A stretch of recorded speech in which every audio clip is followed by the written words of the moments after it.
Every economic boom or even a recession originates from one curve. One curve that literally determines everything. In this video, you're hopefully going to understand this one curve. Hi friends, welcome to Econverse. I'm Abrar and I'm a fellow student who topped in my GCSE Economics exam last year in Oman. On this channel, we make learning economics simpler, clearer, and hopefully a lot more fun. In this video, we're going to be looking at aggregate demand. So let's get started.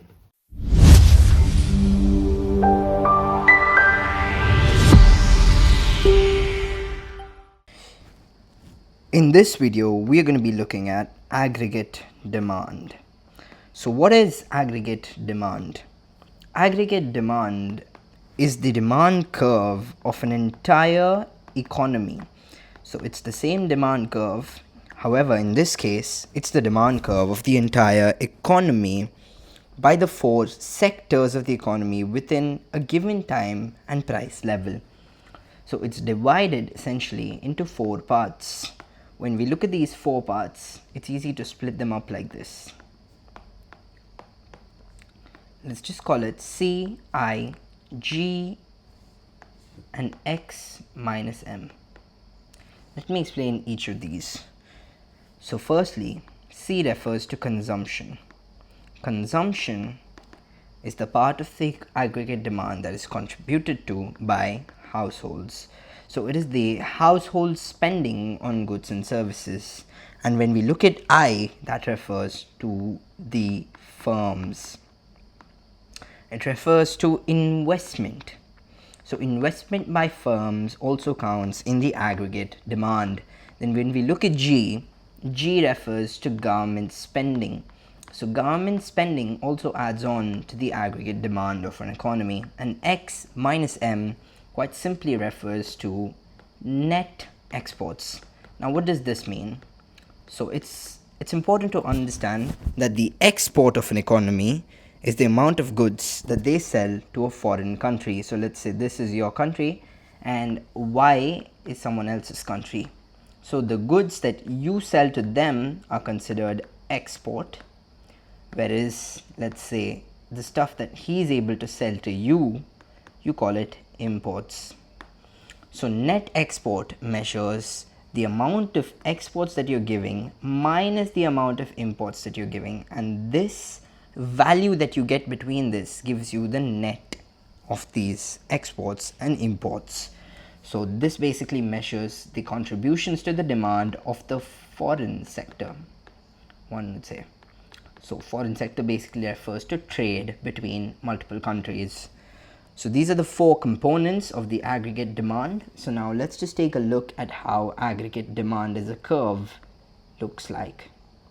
So aggregate demand has price level on the y-axis. So the price level, and on the x-axis you have real output. So what does this mean? Basically, real output is the quantity of goods and services that are produced in an economy over time, and the price level in this case is price level rather than just prices, because this is at the macroeconomic scale. So when we look at aggregate demand, essentially it is a curve that is downward sloping like this, and you label it AD. So now let's just take a look at something. So when you look at this price level and you have, let's say, this quantity, you label it Y and P. Y refers to full employment. And when we now, let's say, there is a change in the price level, when there's a rise in the price level, now what happens to Y? Basically, it is the same application of the law of demand. As price increases, the quantity demanded decreases. And I'd also urge you all to please label your curves, like me. So labeling is always better, so that makes it far more clearer. So now we've looked at how the aggregate demand curve looks like, and we've looked at the four sectors of it.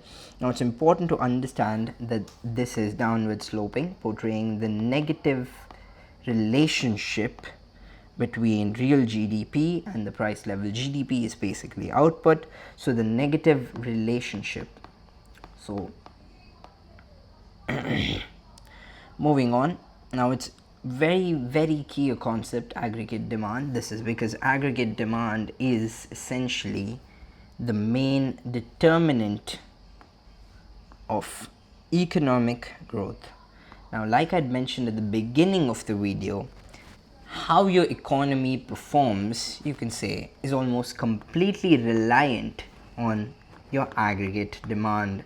So aggregate demand completely impacts the economic growth and success of an economy.